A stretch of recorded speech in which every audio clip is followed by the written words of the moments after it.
am I. Good morning. This is Judith Lay welcoming you to Manx Radio and to the podcast of this week's edition of At Your Service. Manx Radio. On the programme today, we're going more deeply into a story that made Manx Radio news headlines on Friday morning. And as we begin the 4 weeks of December that the Church calls Advent, Richard Littledale is back with the first of 4 stories to take us to the very heart of Christmas. But first, let's have some music. There are some wonderful hymns for the season of Advent, this time of waiting for the coming of the Christ child on Christmas Day. This is one of my favourites, and yours too, I hope. O come, Emmanuel. This is a duet, Aled Jones singing with the recorded voice of his younger self.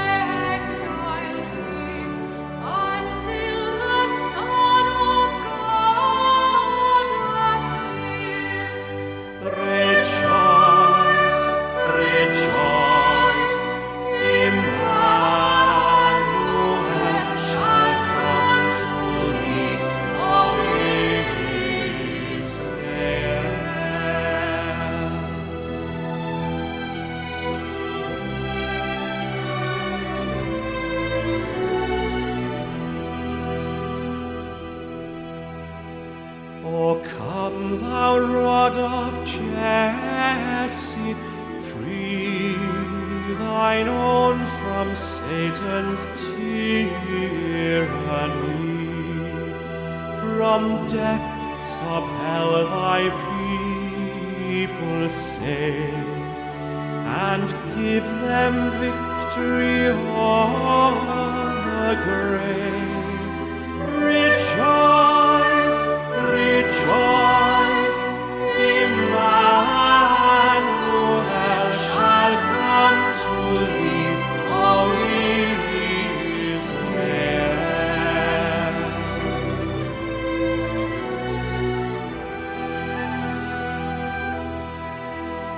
O come, thou dayspring, come and cheer our spirits by thine advent here.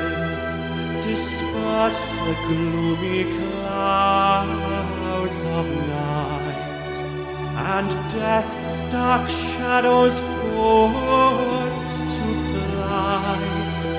Rejoice, rejoice, Emmanuel shall come to thee, O Israel.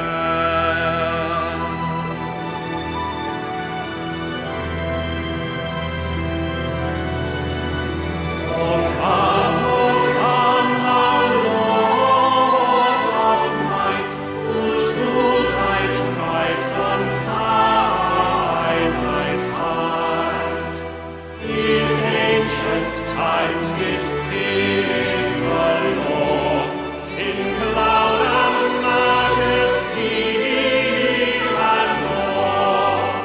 Rejoice, rejoice, Emmanuel shall come to thee, O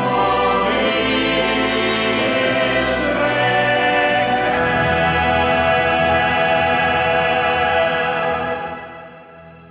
Aled Jones duetting with his younger self and O come, Emmanuel. Do you remember the year 1983? The internet was just 5 months old, but most people had never heard of it. We exchanged letters by post. Big businesses had telex. There were a few fax machines around, and if something was really urgent, you could still send a telegram. 1983 was also the year that a little business began in the loft of a 2-bedroom semi-detached house in a Scottish village. 40 years later, that little business, AFD Software, has grown into a highly successful operation that specialises in helping organisations to improve the quality and efficiency of their contact address lists based around the most sophisticated use of postcode technology. That's why they're often called the postcode people. Last Thursday night, I was at their headquarters at Mountain View Innovation Centre on the Derby Road near Ramsey, where they were celebrating 40 years of enterprise and also winning Business of the Year at the recent Isle of Man Awards for Excellence. And company directors David and Alison Doricott chose to link those celebrations to their annual charity event. The generosity of this company is legendary. Each year, AFD Software gives away substantial amounts of money to local and global charities. And as the directors give full credit to their staff for working hard to make the company so successful, the AFD team are invited to nominate the charities who receive donations. All this is directly in line with one of the company's main objectives, which is to generate profits and use them creatively in the relief of suffering, the improvement of society, and furtherance of the Christian gospel. But I don't think anyone was quite prepared for the astonishing level of generosity announced at this year's charity event. A total of £3.2 million is being given away. Around £1 million of those pounds is being shared between around 80 local and global charities nominated by AFD's staff. And the other £2.2 million? Directors David and Alison Doricott announced that it'll be used to buy an aircraft, a gift for the charity Mission Aviation Fellowship, which works globally, transforming the lives of people living in remote and isolated communities in around 24 countries. The plane that AFD Software is buying, a Cessna 208, will be used specifically in Papua New Guinea. Present at the charity event on Thursday night were Donovan Palmer, Chief Executive Officer of Mission Aviation Fellowship, and Joanna Roberts, Partnerships Manager at the charity. And after the announcement, they told me much more about the work they do and just how very significant this gift of a plane really is. MAF uses light aircraft to reach communities, villages that are inaccessible to the outside world, and we enable many partner organisations to deliver development, education and medical care to millions of people. AFD Software has committed to buy the next plane for our program in Papua New Guinea, a donation worth $3.2 million. And this really strengthens our footprint of our humanitarian activities in this country, where just a very small percentage of the country is served by roads. There are dirt tracks that are impassable, and parts of the country have zero access at all. You literally have to walk in and out. And so communities are only served by the humanitarian work that we do. The Cessna 208 Caravan, it will be brand new off the production line of Cessna, a very exciting piece of technology in that respect. 9 passengers plus crew, but actually it's so much more than an aircraft in MAF's service. The seats can be removed for it to carry cargo, which could be a huge fridge carrying vaccines, a hardware store with building materials, perhaps to build a school. Sometimes, this aircraft will be an ambulance. At another time, it will be a vital food delivery or a classroom or a pharmacy, a dentist clinic. So it's really endless, the impact that is made by an aircraft. There's no 999 in the countries MAF serves for the isolated people of these areas. But thanks to AFD Software, there is MAF and there will be a plane that can mean the difference between life and death. The Cessna 208 Caravan is the backbone of MAF's fleet, and it's referred to as a workhorse of an aircraft because it's small enough to get into rough bush airstrips, but it's tough enough to survive the experience and carry a useful payload. So it's been very, very carefully thought through, and they've really given us the best of the best for the task and the mission. These airstrips have been put in by villagers with their own hands, taking, many years to carve it out with hand tools. This is not a tarmac runway like you might see here on the Isle of Man. It is a dirt strip. These planes are rugged and built for that. And our pilots fly in and out of these locations, obviously with a lot of skill, because it's not your standard type of airport that you're flying into. The depth of the relationship that we've got with AFD is just a wonderful thing, and that's why we're so overwhelmed. And in a world where there's a lot of sad and difficult stories, this is a good story. It's a story to go home and say, there are some great things happening.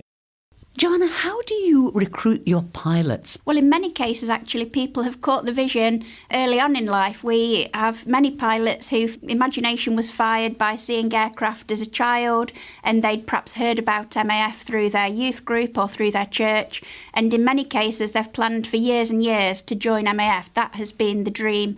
And it may be that they've gone through other routes. They might have been a commercial pilot to gain that experience, or served with the RAF or such like. But their vision and mission has often been finally to work for MAF as a pilot or an engineer, of course. Always engineers are just as important, and in fact there's a worldwide shortage of aviation engineers, and so that's a group of people that we're really, really keen to recruit. Now, this is a vital work, but it's also very expensive. How are you funded? MAF doesn't receive government funding usually. It's predominantly funded through our supporters around the country who very generously support the work of MAF, but also charitable trusts and foundations, and of course supporters like AFD Software, who we're so grateful to, really deeply partner in the work of MAF faithfully for decades in AFD's case. This particular plane, what kind of terrain is it going to have to cope with in Papua New Guinea? Papua New Guinea is home to some of the most isolated communities on the planet, with 86% of the population living in rural and very mountainous jungle. 3 in 4 rural villages have no access to reliable transport, and 14% rely entirely on aviation. So you can imagine the kind of impact that's going to make to these very cut-off and isolated villages. The aid that you provide is to people of all faiths and no faith. But yourself, is it your Christian faith that underpins your desire to do this? Yes, I mean, the vision of MAF is to see isolated people transformed by the love of Christ, and we want to be a demonstration of God's love to very remote and isolated communities. But as you say, the assistance that MAF brings is not conditional. It's for all people of all faiths and none. Amazingly, this isn't the first big gift that AFD has given to Mission Aviation Fellowship. In 2008, to celebrate the company's 25th year in business, they bought a Kodiak aircraft that has worked for the last 15 years in Kalimantan in Borneo, and, as Dominic Palmer explains, has become something of a legend. It has the most hours on its airframe as any Kodiak aircraft in its class, and so it's quite amazing how much good it's done, but it's also one of the leading aircraft in the world in terms of flight hours. And so a lot of things have changed, though, since then, and AFD Software has been a UNESCO Biosphere Award winner in terms of their green initiatives as a company. And now it's translating through to this donation.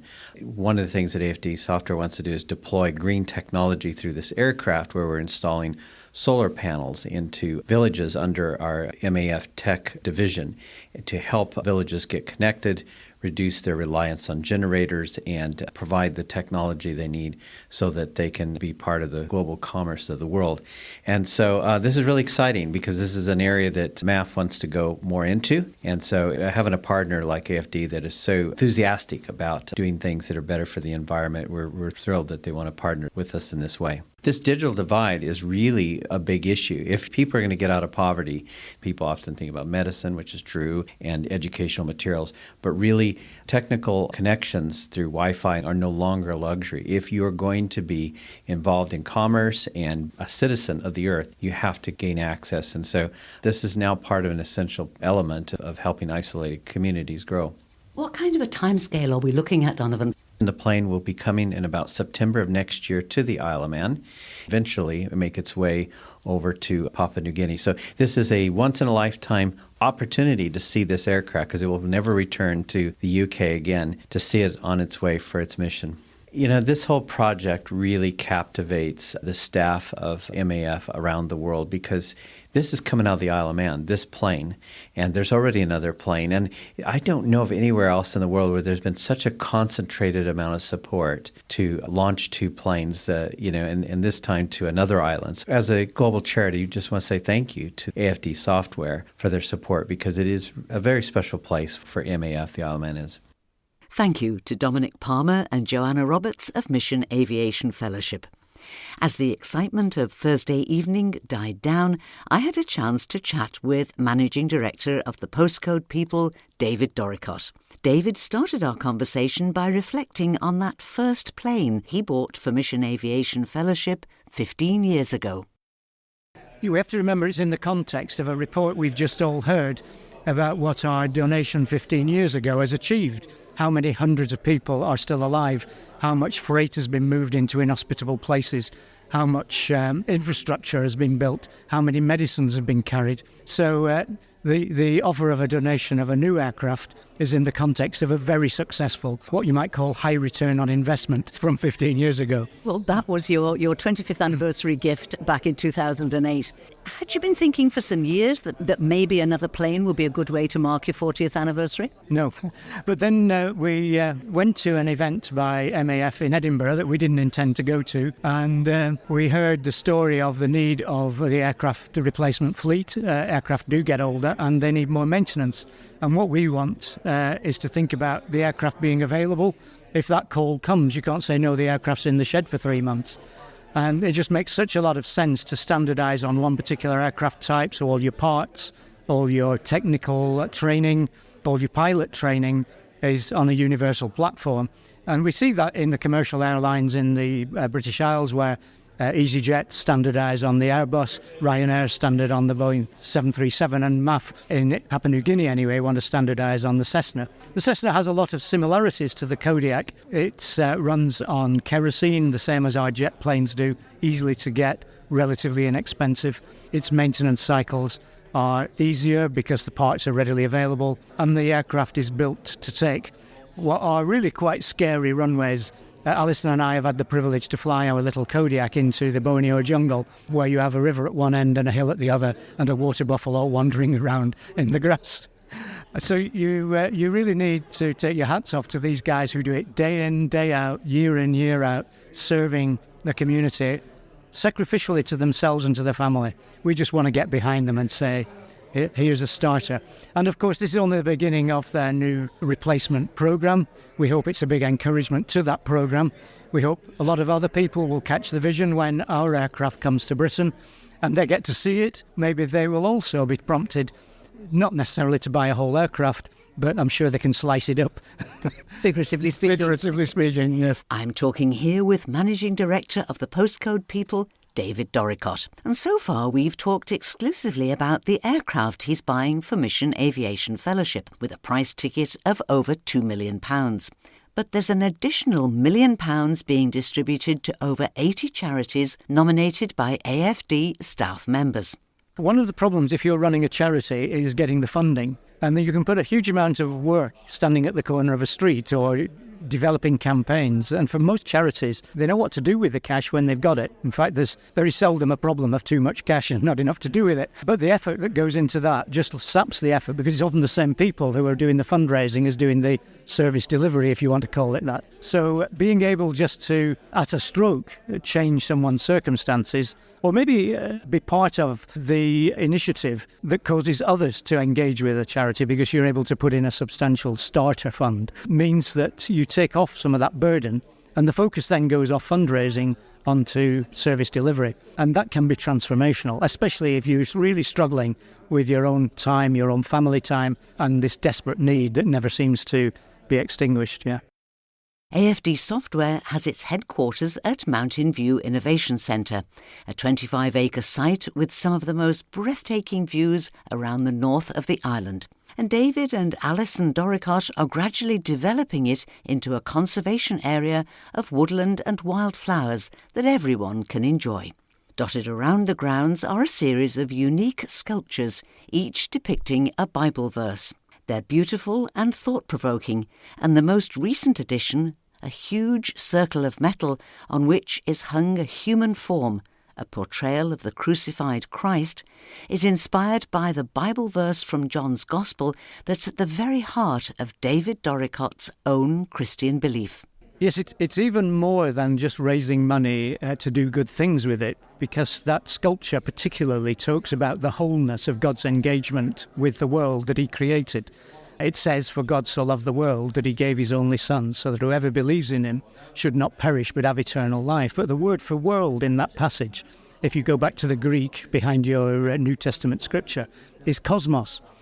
And there's a danger that we put God and God stuff over to one side, whereas actually God loved all that he made in Borneo, all that he made in Papua New Guinea, all that he made for the person who is sitting lonely and feeling suicidal, all that he made for those beautiful young children in Africa who are trapped in human slavery. And he cares about it, and we need to care about it because he cares about it. If we're really going to be disciples of Jesus, we have to be caring about what he cares about. And it's easy to see what he cares about in his teaching on earth, but also in the way that his church has engaged. So, when people are running away from a difficult area, the church is often going in the other direction. And throughout history, that has been radical, incisive, and transformational to war zones, to areas of natural disaster, to areas where illness is running rampant. Christians have heard the call of God.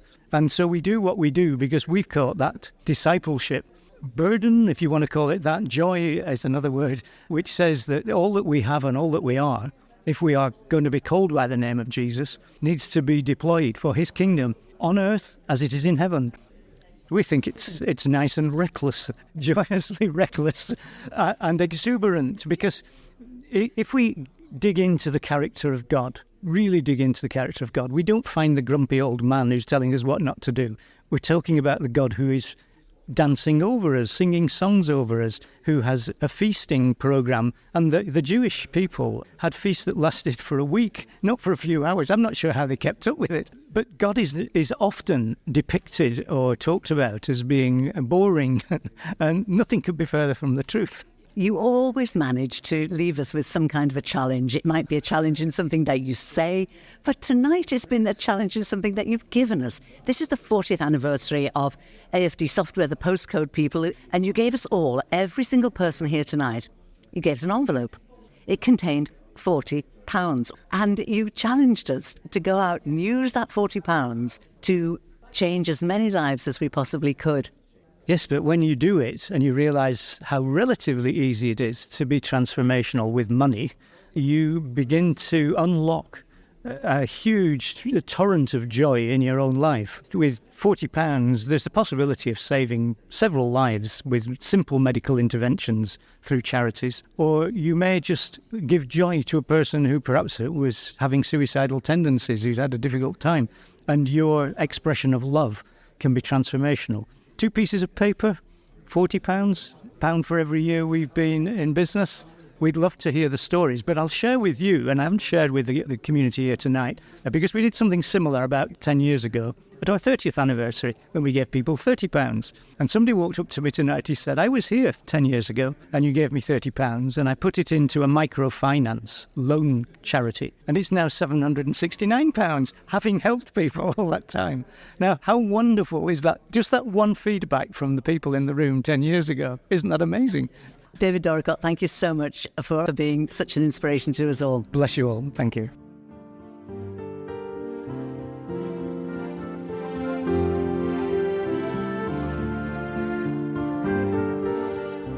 And now it's time to welcome back Richard Littledale, author, broadcaster, retired Baptist minister and storyteller.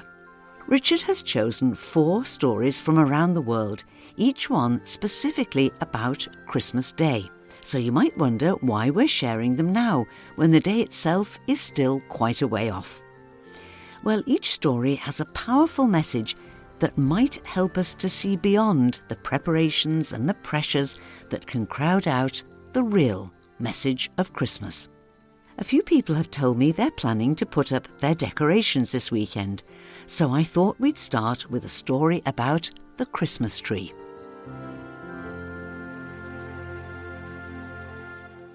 There are all sorts of stories and explanations about why we have trees in our homes at Christmas, but this is one that I particularly love, and it comes from the Black Forest, which is where I'm going to take you now.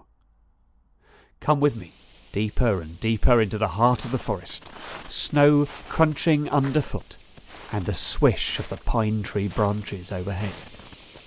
As we wend our way deeper and deeper into the forest, there is a small clearing, and in one corner is a little wood cabin, which is where our story takes place. One Christmas night, the woodcutter and his wife were inside the log cabin eating their very simple supper. There wasn't much of it because they were very poor, but they shared it with glad hearts and enjoyed the small fire in the grate that kept away the worst of the winter cold. Partway through the meal, there was a soft knocking at the door. They both looked at each other, wondering whether they'd imagined it. But no, there it was again. A knock. Pushing back his rough wooden chair, the woodcutter went to the door and opened it, only to see a child standing there, barefoot in the snow. He looked thin and cold, and his clothes were in rags, so straight away the woodcutter brought him in. They gave the child some supper, and after that gave their bed up so the child could sleep comfortably all night long. The two of them sat in their chairs instead and waited for morning to come. Now usually in the morning they were woken by the sound of birds singing or the wind rattling the branches of the trees against the window, but not this time. This time, on that Christmas morning, they were woken by the sound of singing.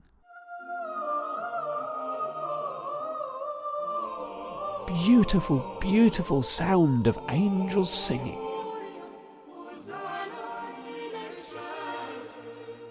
They opened the door and had to shield their eyes against the brightness of what they saw. There was a choir of angels in the sky just above their little house. And there, in the middle of them, was the child who had visited them last night. He looked so different now, though. He looked like Christ himself. Seeing their puzzled faces, the child smiled. "I am the Christ child," he said, "and you took me in and you cared for me." With that, he plucked a branch from one of the fir trees and pushed it into the snow by the log cabin's door. "There," he said, "every year at Christmas time, that branch will turn into a tree that will flourish with all the fruit that you need, and the two of you will never go hungry again." And so it was. Every year at Christmas, that little tree would bear fruit to eat, as well as golden apples and silver nuts, and that couple never went hungry or poor again. Nor did they ever forget the night the Christ child came knocking.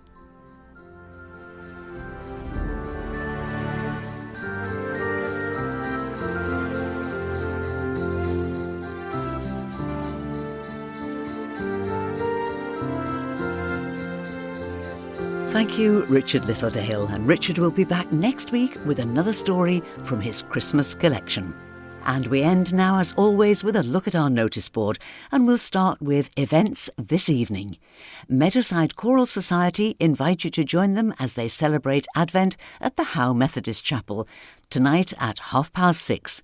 The service will be followed by refreshments. There's no charge and a warm welcome for all. Also tonight at 6:30 there'll be an Advent carol service in Kirkmichael Methodist Church. Come and enjoy a sequence of music and readings by candlelight to mark the beginning of this season of Advent. The music will be from the Balagary Ladies Ensemble, conducted by Gareth Moore, with soloist Mandy Griffin. And there'll be a Christingle service at the Cool Chapel on the edge of the Isle of Man Business Park, also tonight at 6:30. Everyone is most welcome. Motor Neurone Disease Association Isle of Man invite you to their Christmas Cracker on Tuesday the 5th of December in St John's Methodist Church. Starting at 7:30, it's a light-hearted evening of music, carols, poems and readings with free entrance and refreshments, and there'll be a retiring collection in aid of Motor Neurone Disease Isle of Man. Friday, 8th of December, is the change of date for choirs, carols and cakes. Castletown Methodist Church are hosting the Manx Children's Choir and Sheehan and Millish Choir for a festive concert followed by refreshments. It's on Friday night at 7:30 and entrance is £3 for adults, free entrance for children. This was originally advertised as Thursday the 7th but has been changed to Friday the 8th. Friday, December the 8th, is also the day for a tasty lunch of soup and a pudding at Port St Mary Methodist Church. It'll be served between noon and 1:15. The cost is £7 per person. Everyone's welcome and there's no need to book in advance. The parish of the Northern Plain invite you to their Christmas coffee morning next Saturday the 9th in Ramsey Town Hall. Open from 10 until 12 noon, admission is £2 including refreshments. Come and listen to wonderfully seasonal music from Laxey Handbells, and stalls to browse include cakes, gifts, cards and novelties, and there's a raffle too. Looking ahead now to next Sunday, December the 10th, and Musicale Choir will be at Union Mills Methodist Chapel for their service next Sunday afternoon at 2:45. Bride Methodist Chapel invite you to their nativity service next Sunday at 2:30, and that'll be followed by coffee and mince pies. And next Sunday evening there's a candlelit carol service at Glen May Methodist Chapel. It starts at 6:30 and will be followed by tea and mince pies. And that's all that we have time for now, but I'll be back later in our virtual lounge tonight at 9 with a mix of easy listening music, your requests and your dedications, and I'd love you to join me if you can. Till whenever we meet again, this is Judith saying thank you for listening, and I wish you and those you love a blessed and unhurried Advent week and a very good morning.